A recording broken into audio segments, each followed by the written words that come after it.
You're watching Fox 45 in Baltimore. Now live from TV Hill, this is BMORE Lifestyle. Hey, what's up, Baltimore? It's me, your girl, Lady T, and this is BMORE Lifestyle, live from Studio B at Fox Baltimore. We got a lot to discuss today. It's a beautiful day out. All right, let's get to our discussion. Meteorologist Ashley Kramlick is here with us, along with our very own Tara Reeves and motivational speaker Eric Rittmeyer. Hey, you guys, what's up? What up? Good to see everybody today. All right, let's get to it. So let me tell you. Restaurants are firing back at sites like Yelp and TripAdvisor for negative reviews regarding delivery services. With indoor dining restricted and most of U.S. turning to delivery apps like Uber Eats and DoorDash, those services are more popular than ever. But they're companies that employ the people who bring your food, not the restaurant you order from. Radiant Screen Signage has started a petition to get rid of negative reviews on Yelp regarding delivery services. Yelp says less than 6% of all overall reviews mention delivery. Look, I don't think they should get rid of it. I think those reviews are extremely helpful to let me know how long my food is gonna take. I'm a foodie, and if my food is gonna take an hour to get here, I need to know. That's why I read the reviews. Tara, what do you think? Honestly, this is kind of the epitome of first world problems. So first we go from making our own food to dining out to then fast food because the food isn't there fast enough. Now we have to have delivery services bring us our food. And I know that we're having a pandemic and so that's why it's picked up. Right. But we were doing that before and already complaining about these delivery services. I think people need to just check themselves and wait 10 extra minutes because at least you're not driving there, waiting in line, ordering, and driving back. So you have to factor in about 30 to 35 minutes. Tara, did you just say check yourself before we wreck ourselves? Yes. Tara, oh my gosh. Oh, Tara, that was feisty. Eric, what do you think? I thought the same exact thing. Said check yourself before you wreck yourself. That's where I was going with that. Look, here's my issue with this, right? Here's the problem. Number one, the billboard they put up there with the Karen cut, the Yup Nope, the Let Me Talk to a Manager haircut. I know that was called a bi-level, by the way, right? You see the haircut, you better run the opposite way. I get this from a restaurant standpoint, okay? Because what's happening is people are putting these bad reviews up based on things that are totally outside of their control. So I understand where they're coming from, and Yelp's getting upset about it. It's like, well, we can't help it. It's like you kind of can. So there's somewhere in between there, I think, but ultimately the restaurants are losing out, which is unfortunate. That's true. That's true. Ashley. Yeah, I agree with Eric. I mean, the restaurants are definitely taking a toll during this time. It's very hard for them to stay in business. And I think anything that we could help the restaurants out, our small businesses, I'm for. So maybe taking away from the delivery times or the reviews of the delivery times, I think I'm all for that. Okay, but I still want my delivery on time. On time. Okay, I want my deliveries on time. Just kidding. All right, up next. Let me tell you, more families are opting for smaller turkeys this year. Some grocery stores are ordering smaller birds, anticipating families will have smaller Thanksgiving meals. Ooh, which family? The CDC recommended reducing the size of holiday gatherings because of the coronavirus. Hold on, wait a minute. We need to make this clear right now. Just because we're gonna have smaller gatherings does not mean the turkey needs to be smaller. I want the same amount of turkey I get every single year. Am I wrong, Eric? Tell me if I'm wrong. Let me know. I love some tryptophan. Let me tell you what. Lots of misconceptions tied to that, too. Everybody tries to say turkey makes you tired because it's got tryptophan. No, it doesn't. It's because you drank a 12-pack of beer that you're tired. Come on, you're sitting on the couch. Has nothing to do with it. But I agree with you. Give me my big old turkey. I'll put it in the fridge, eat some leftovers. Well, for me, it's more so wine, but I get it. Okay, Tara, what did you think? No, I completely agree. It's all about the image, right? We still want the massive bird for the gram. It's all pics for the gram. Yes, and we want girl. just that idea of like gathering together. It doesn't matter if you have 2 people or 22 people. I'm getting a whole turkey this Thanksgiving. She said we doing it for the gram. I'm with you here, girl. I hear you. Ashley, you better be on my side. I agree. I mean, why do we have to make our turkeys smaller just because our gatherings are smaller? I mean, I would rather have the bigger turkey. Right. I'm still going to get the breast. I don't care. I'm still getting the bigger part of the turkey. All right. But no, thank you guys. Okay. And we want you to tell it. Do you plan to buy a smaller turkey this year for Thanksgiving? Or maybe you're keeping it the same size because you normally have a smaller meal? Well, we want to hear it. Head to foxbaltimore.com/vote and let us know. Or go on our Fox 45 News app. Under Explore, you can find a spot to vote. At the end of the show, we're going to see what everybody thinks. All right, now let me tell you, the San Francisco Zoo says one of its lemurs is missing. Maki is among the endangered ring-tailed lemur species. According to police, someone broke into the lemur forest exhibit at the zoo and stole him. Maki was born at the zoo in 1999, years before the lemur exhibit even opened. Police say they are analyzing surveillance video from the zoo and nearby areas. So this is a case of the whodunit. Who took the lemur? I already know who took it. I didn't want to say anything before, but I was well aware that Eric Rittmeyer was the one who took the lemur. I'm going to let Eric speak for himself at this point. Eric, come on, just plead your case at this point. Tell us. I needed to make a hat, Lady T. My head gets cold. What can I say?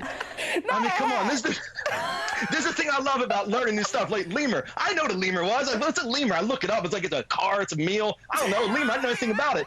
Meanwhile, if you do a little bit of research on it, actually their species is really cool. Yeah. Just like humans, females run the world, right? So I didn't realize that. And there's actually lots of other cool stuff about lemurs I can't say on live television. Google it. Check it out. Pretty cool stuff. All right. So the lemur theft has spoken. Tara, what did you think about this story? No, I'm going to agree with Eric on many points there. Women run the world in the lemur world and in the human world. And I'm thinking maybe someone grabbed one of those 12 cases of, or a 12 pack of beer and went in and decided they're going to take the lemur home, have a little fun. They're quarantined. Right. Maybe they don't have any pets at home. They're going to try out a pet lemur. Wow. Maybe they'll return the lemur because those things are high maintenance. I used to watch a show called like The Leaping Lemur. I don't know, it was like a kid's show. And I used to want, yes. So maybe it leaked out of there. Do you think it leaked out of there? Maybe it leaked out of there. Maybe it leaked out of there. You're right, Lady T, it leaked out of there. Ashley, do you think it just leaked out of there? It could have leaked out of there. I mean, I hope that they find the lemur. I'm pretty sure that thing it leaked to its freedom. So hopefully that lemur is free somewhere and enjoying its life. Thank you guys for chatting with me today. I appreciate you. Good seeing you guys. Bye. Switch up your beauty routine to make sure your mask isn't rubbing off your makeup. Still ahead, the best ways to keep your makeup looking fresh. And an advanced form of radiation can help stop cancer with fewer side effects. Next, the advancements made in gynecological cancers.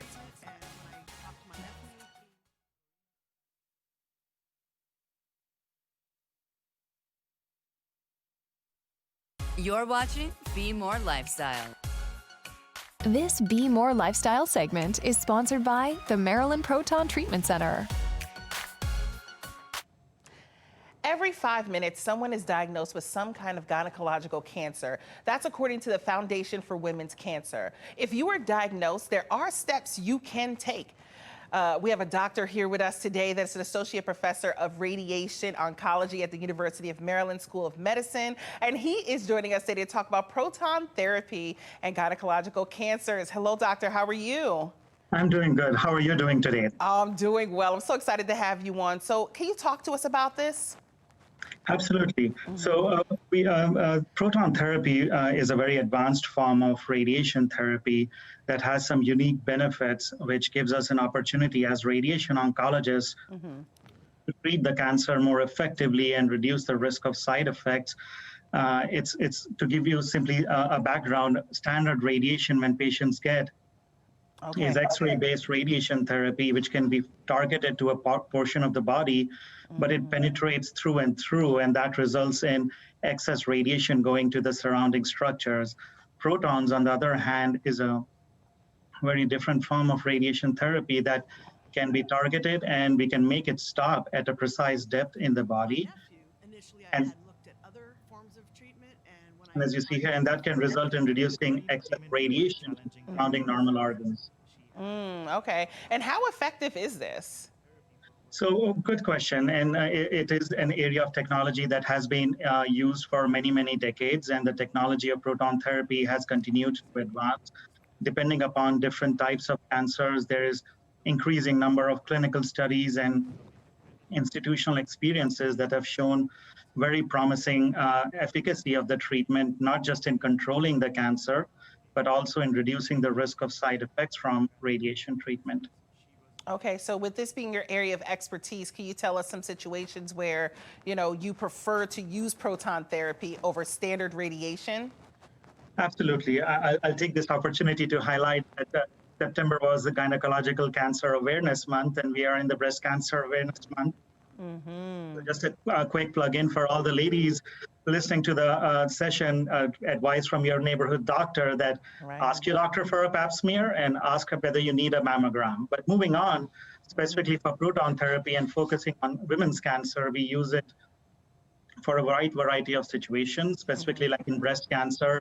Many younger patients that have left-sided breast cancer, patients that have that need radiation not just to the breast, but to the lymph glands under the arm or in the neck area, those who have had prior treatments. And those are common indications. My own area of specialization is gynecological cancers, and we use proton therapy for uterine cancers, cervical and vaginal and vulvar cancers, and some recurrent ovarian cancers as well. Wow. My mom is a survivor of this too, doctor. So I really appreciate all these tips that you just gave us. Well, that's very encouraging, and I'm glad she's doing very well. Yes, she is. Thank you.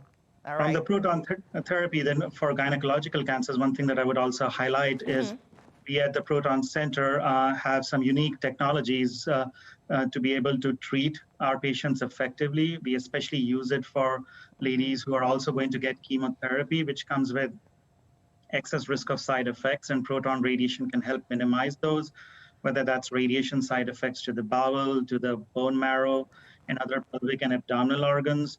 We also use proton radiations in patients who've had prior radiation, where any further radiation can be risky. And in that setting, we actually use a very unique modality called as deep hypothermia that can be combined with radiation, proton radiation, and make protons stronger and more effective to fight cancer.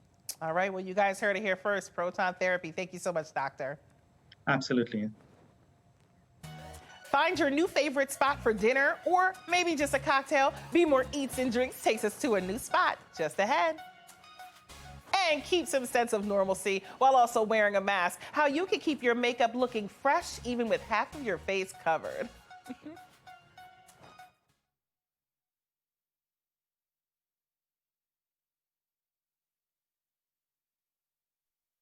This is BMORE Lifestyle. Welcome back. Everyone is adjusting to life while wearing a mask now because of the coronavirus. But that doesn't mean that you don't have to do your makeup anymore. Joy Johnson is a spa owner and author. She's sharing how we can keep makeup looking cute even under our mask. Hello, Joy. How are you? Hey, Tiffany, I'm good. How are you? Thanks for having me. Oh, thank you. You look so wonderful today. And I'm so excited to ask you these questions. So you said you have 5 tips for us. Please tell me those. Yes. So wearing makeup while masked is like now a thing. So first tip is to groom your brows because we're not seeing that much of people's face. So you want to make sure that at least the parts that are exposed look cute. Number 2 would be to add a little pop of color. It's a little challenging doing maybe a full face of makeup, but at least a pop of color on the lid or a pop of color for like the eyeline would bring some festivity to your look. Third, I would say it's actually kind of 3 in 1. Hydrate, protect, and conceal. So make sure you're moisturizing your skin. Make sure you're wearing SPF every day, even in the winter months. And sometimes you just need a little concealer under your eyes to seem a little more awake because, again, they're not seeing your nose or your mouth. So keep those eyes nice and fresh. 4th tip would be wear a little lash. I got a little lash on today. Hey. Or your favorite mascara, put a couple coats on because it will really open your eyes up, make you feel more put together. And my last tip is accessorize. Wear a hat, wear funky cute earrings, a scarf, really zhuzh it up. We're going into fall, so you have a lot of play with layers. Yes. Okay. I love that. Okay. So you said accessorize. So you got to have on the bling bling like how I have it on right now, right? Absolutely. Have the bling. I love how you have a little highlight here in the high cheekbone. Oh, yes. Excellent accent to the look as well. If you've got like some really nice dangly earrings, the studs are cute, but you're masked. So, let's live a little. Oh, I like it. She said live a little. Joy, thank you so much for the tips today. It was great having you. Likewise, thank you. All right, so we're seeing lots of fall foliage here in Maryland now. Meteorologist Ashley Kramlich is sharing when the peak could be coming. Ashley, please talk to me. Well, Tiffany, it's looking like the peak is almost here. I took this here this morning around the Patterson Park area, and you can see that the leaves are beginning to change on this tree here. And I've actually seen a few trees that have fully changed. I think we're gonna see that peak pretty shortly. So let's go ahead and look at weather one here. You can see the peak, I think in about a week or so here across central Maryland is when I think the peak of the fall foliage will occur. If you live out in western Maryland, especially the mountain region, we're already past the peak. And then just over in far western Maryland, we're looking at the peak of our fall foliage. So good news is you're looking at some pretty fall colors over the next several days. Temperatures right now are on the warm side. We are nearing 70 at BWI and Bel Air. We are already at 70 in Annapolis, 68 in D.C., 72 in Westminster, and 69 in White Marsh. Throughout the rest of the day today, it will be a breezy day, but the winds will be out of the south, so a warm wind. So 75 by 2, and then a high around 77 to end out our afternoon. We are tracking a cool down, though, and it is going to be coming with rain. It's this cold front, and notice that most of the rain is behind this. That's what we call an Anna front, and that'll be rolling throughout the day heading into tomorrow. Could see a few lingering showers late tonight. I think most of the rain is really going to hold off until the afternoon. Here's 5 a.m. tomorrow morning, potentially some rain showers along the eastern shore, and then this becomes more widespread around lunchtime. We'll continue the clocks throughout your Friday afternoon into Friday evening, still lingering rain showers, and then it rolls on out of here for our Saturday. In terms of how much rain we're tracking, I think we can see about a ½ inch of rain out of this, and then some cooler weather that will be spilling in as we go into the weekend. So 10-day forecast for you, 77 today, 58 tomorrow, 70% chance of rain, and then we are back in the low 60s on Saturday, and then we slightly warm up to the mid 60s by Sunday. It's really not until next week that we start to see those 70s return. This BMORE Lifestyle segment is sponsored by Baltimore Spirits Company.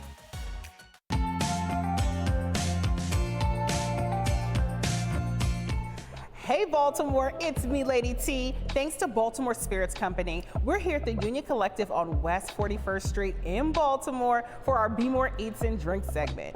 I'm joined again by Max Lentz, founder and CEO of the Baltimore Spirits Company. Hi, Max. How's it going? Going good. So tell me more about this Epoch Rye. Epoch Rye. The first rye whiskey distilled in Baltimore in about 75 years. Really special for the city, and our very first rye to come out of barrel after a little over 2 years of very hard work. So why rye and not bourbon? You know, rye and Maryland go hand in hand, and even when no one was making it here, I think Maryland was still drinking more rye whiskey than any other state in the U.S. It goes back to before we were even a state, the Irish and the Scottish settlers distilling the cover crop, which was rye whiskey, way back in the colonial days. So really right from the beginning, Maryland's always been a rye state. Wow, that's amazing. So what's so special about this Epoch Rye? There's a lot of things. For one, it's a pot distilled rye, which is a much slower and more difficult style of distillation, and it's not one that many people are willing to put up with anymore, but it's what the original rye in Maryland would have been made like, and we wanted to kind of honor that as well as kind of gain the quality that you really only get from pot still distillation. And as much as it's a very old world distilled rye, it's a very kind of new world spirit, and there's really nothing else like it on the market. So Max, tell me, how did you come up with the name Epoch Rye? Epoch Rye. So rye whiskey way back was the most popular whiskey in America, and Maryland rye and Pennsylvania rye were really the two styles of rye that everybody drank. Now, after Prohibition, a lot of the distilleries reopened, and some in Baltimore, but it didn't really stick that time around.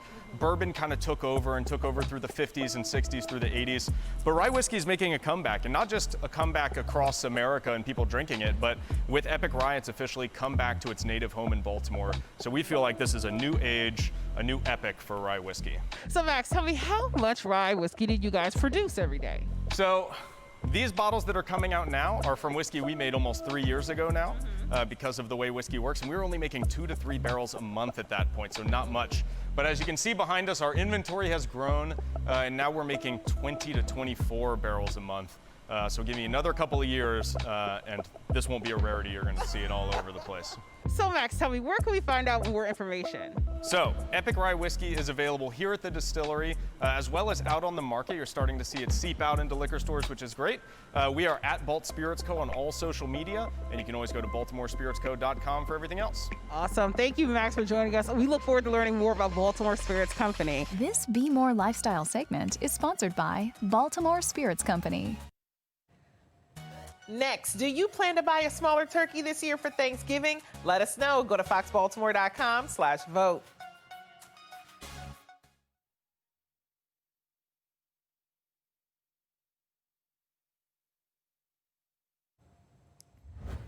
And we wanted you to tell it. Do you plan to buy a smaller turkey this year for Thanksgiving? Or maybe you're keeping it the same size because you normally have a smaller meal. Well, look at the results. 60% say no way. Come on, 60%. I agree. And we've got a great show lined up for tomorrow. It's my birthday. And it's also National Physical Therapy Month. Physical activity plays a role in just about every part of a healthy lifestyle. Tomorrow morning, we'll speak with a doctor about the amazing benefits of that women's health and overall wellness. Find out how to have your business featured on BMORE Lifestyle. Email us at bmorelifestyletv@foxbaltimore.com.